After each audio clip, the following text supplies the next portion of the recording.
आकाशवाणी के सभी श्रोताओं को आचार्य त्रियोगी नारायण मिश्र मिट्ठू का प्यार भरा नमस्कार।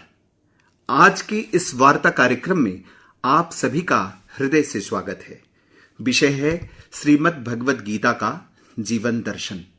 श्रोताओं, गीता एक ऐसा ग्रंथ है जो युद्ध भूमि में रचा गया, लेकिन युद्ध के लिए नहीं, शांति के लिए। यह वह दिव्य वाणी है जो महाभारत के रण में गूंजी, पर आज भी हर अशांत हृदय में समाधान बनकर उतरती है।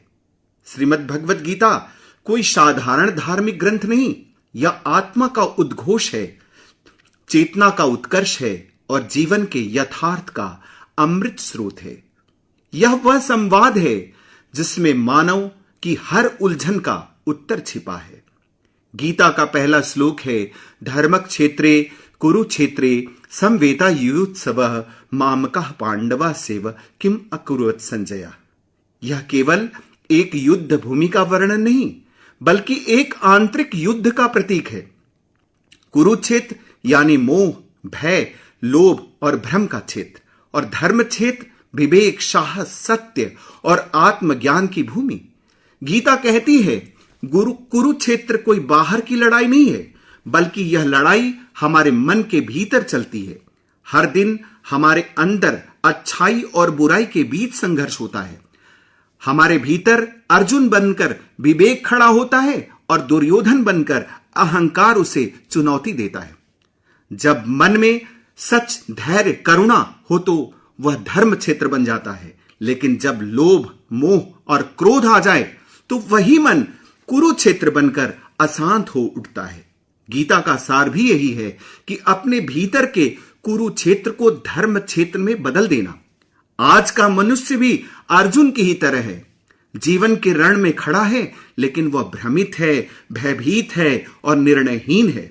उसकी लड़ाई तलवारों से नहीं, विचारों से है। और आज भी उसे कृष्ण की वही पुकार सुनाई देती है, उठो अर्जुन, अपने आत्म स्वरूप को पहचानो, अपने धर्म को समझो। गीता का सबसे बड़ा संदेश है, जीवन का पहला युद्ध अपने आप से है। गीता के अध्याय 2 श्लोक 23 में श्री कृष्ण कहते हैं, नैनम छिंदंत शस्त्राणि नैनम दहति पावकः न चैनम क्लेदयन्त्यापो न शोष्यति मारुतः। अर्थात आत्मा न कटती है, न जलती है, न गीली होती है, न सूखती है। यह केवल दर्शन नहीं, चेतना की अमरता का वैज्ञानिक सत्य है। आज का विज्ञान भी इस भाव को स्वीकार करता है कि हमारी ऊर्जा नष्ट नहीं होती, केवल रूप बदलती है। गीता हमें सिखाती है, मन को जीतो, क्योंकि यही मन ईश्वर तक पहुंचने का सेतु है और भटकाव का कारण भी। यह ग्रंथ केवल सन्यासियों के लिए नहीं, यह गृहस्थ के लिए भी है, विद्यार्थी के लिए, शिक्षक के लिए, कर्मचारी, नेता, माता, पिता और हर उस व्यक्ति के लिए है जो जीवन के उलझनों से जूझ रहा है। आज जब युवा पीढ़ी इंस्टाग्राम रील्स, लाइक्स और फॉलोअर्स के पीछे भाग रही है, तो गीता उसे याद दिलाती है, जो तुम हो वही पर्याप्त है। आज की डिजिटल दुनिया से हम जानकारी तो बहुत पा रहे हैं, पर शांति नहीं है। गीता कहती है, ज्ञान बाहर से नहीं, भीतर से जागता है। इसीलिए भगवान श्री कृष्ण ने गीता के अध्याय 2 श्लोक 47 में कहा है, कर्मण्येवाधिकारस्ते मा फलेषु कदाचन। यह श्लोक कोई साधारण वाक्य नहीं, बल्कि पूरे जीवन का मूल मंत्र है। निष्काम कर्म से मन में संतुलन आता है, शक्ति जागती है और आत्मा निडर होती है। मेडिकल साइंस भी मानता है, जब हम फल की चिंता में जीते हैं तो कार्टिसोल नामक हार्मोन बढ़ता है, जो तनाव का कारण बनता है। लेकिन जब हम निस्वार्थ कर्म करते हैं तो डोपामीन और ऑक्सीटोसिन जैसे हार्मोन बढ़ते हैं, जो आनंद और मानसिक स्थिरता देते हैं। गीता के पात्र केवल चरित्र नहीं, वे प्रतीक हैं। जैसे धृतराष्ट्र देख नहीं सकते, लेकिन सत्ता से चिपके हैं, यही उन्हें अज्ञान का प्रतीक बनाता है। वहीं संजय, जो धृतराष्ट्र को युद्ध का दर्शन करा रहे हैं, वो संयम का प्रतीक हैं। संयम शरीर के भीतर बैठा वह विवेक है जो देख रहा है, जान रहा है, पर मौन है। जब यह संयम जागता है, तभी भीतर का युद्ध हमारे सामने प्रकट होता है। वहीं दुर्योधन शब्द में प्रतीकात्मक रूप में से छिपा है उसका स्वभाव। दूर यानी दूषित, धन यानी आंतरिक संपत्ति। इस प्रकार दुर्योधन दूषित आंतरिक संपत्ति का प्रतीक है। वही अर्जुन अनुराग यानी आत्म प्रेम का प्रतीक है। अर्जुन वह जिज्ञासा मन है जो भ्रम में है लेकिन सत्य की ओर झुकता है। अर्जुन आत्मा की वह पुकार है जो परमात्मा से संवाद करना चाहती है। अर्जुन और कोई नहीं, हम सब हैं जो हर दिन सही और गलत के द्वंद्व में खड़े होते हैं और भीतर कहीं कृष्ण की पुकार सुनते हैं। सच पूछिए तो यह युद्ध हम सब के जीवन में चलता है। हर दिन हम तय करते हैं कि हम अर्जुन हैं या दुर्योधन। इसलिए हम अपने भीतर के पांडवों को पहचानें, उनका साथ दें और श्री कृष्ण को जीवन का सारथी बना लें, तो यही कुरुक्षेत्र धर्म क्षेत्र बन जाएगा। इसलिए गीता संस्कृत श्लोकों की जटिल माला नहीं, यह मानसिक चिकित्सा है। यह हमें बताती है कैसे मन को स्थिर रखें, कैसे क्रोध से बचें, कैसे भ्रम में न बहें। इसके लिए भगवान श्री कृष्ण ने गीता के दूसरे अध्याय के श्लोक 63 में बताया है, क्रोधात भवति सम्मोह, सम्मोहात स्मृति विभ्रमा, स्मृति भ्रंशात बुद्धिनाशः, बुद्धिनाशात प्रणयस्थिति।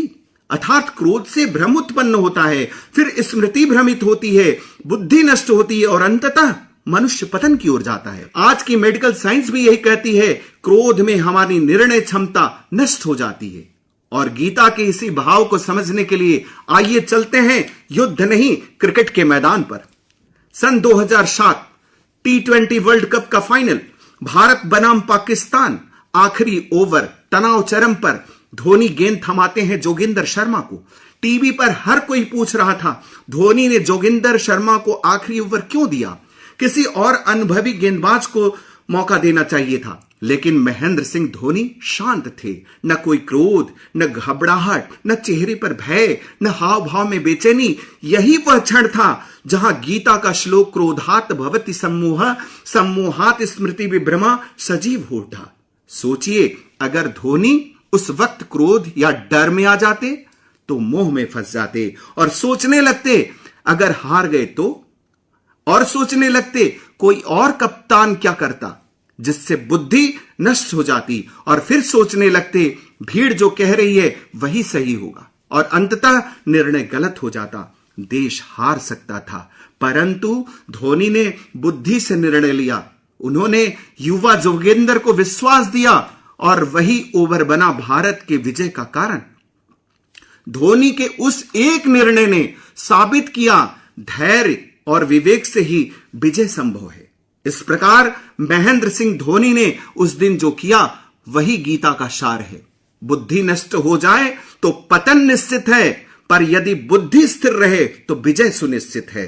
धोनी ने शायद गीता नहीं पढ़ी हो, पर उन्होंने गीता को जिया।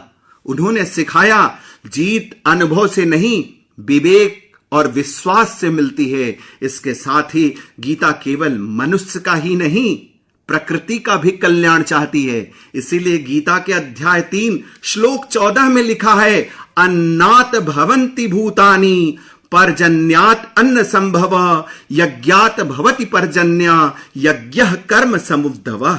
गीता कहती है अन्न से प्राणी जीवित रहते हैं, अन्न वर्षा से होता है, वर्षा यज्ञ से होती है और यज्ञ कर्म से उत्पन्न होता है। अर्थात प्रकृति और जीवन का संतुलन हमारे कर्मों पर निर्भर है। जब हम निस्वार्थ भाव से धर्मयुक्त कर्म करते हैं, जैसे वृक्षारोपण, जल संरक्षण, पशु पक्षियों की सेवा, तो वह यज्ञ है। यह यज्ञ ही पर्यावरण को प्रसन्न करता है, जिससे वर्षा होती है और अन्न उत्पन्न होता है। लेकिन जब हम स्वार्थवश प्रकृति का दोहन करते हैं तो यही चक्र टूट जाता है और सूखा, बाढ़, प्रदूषण जैसी आपदाएं जन्म लेती हैं। इसीलिए गीता का यह श्लोक आज भी हमें सिखाता है कि पर्यावरण की रक्षा केवल वैज्ञानिक जिम्मेदारी नहीं, आध्यात्मिक कर्तव्य भी है। आज के युग में जब हम जी रहे हैं एआई, एल्गोरिदम और डेटा की दुनिया में, जहां हर भावना एक नोटिफिकेशन बन गई है, हर संबंध एक फोल्डर में रखा जा रहा है, गीता हमें फिर से मनुष्य बनना सिखाती है।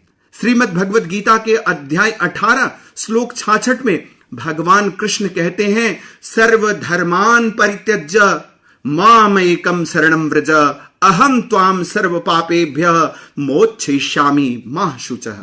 अर्थात तुम सभी उलझनों को छोड़कर श्री कृष्ण की शरण में आ जाओ। यह श्लोक आज के युवाओं को संदेश देता है कि तुम अपने डर, भ्रम और झूठी पहचान छोड़ो। खुद को दूसरों की नजर से मत देखो, अपने भीतर के सत्य को पहचानो। जब सब रास्ते उलझ जाएं, तब ईश्वर को पकड़ लो, वही रास्ता दिखाएगा। जो बीत गया वह छोड़ दो, चिंता मत करो। अगर तुम सच्चे हो तो सब कुछ ठीक होगा।